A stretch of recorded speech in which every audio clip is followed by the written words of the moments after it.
In this video, we will be installing the connector straps on the Alumalite CTS.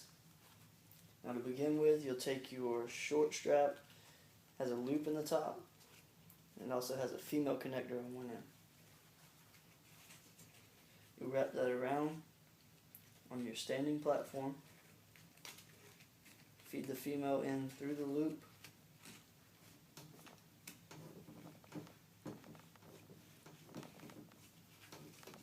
and pull tight.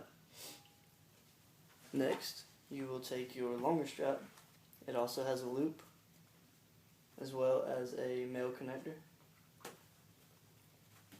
Put that around your seating platform. The male connector through the loop.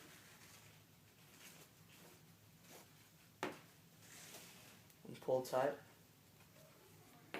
Now your strap will buckle on the outside of your arm. And you pull tight. Now this method needs to be duplicated on the opposite side, and then your connector straps will be complete.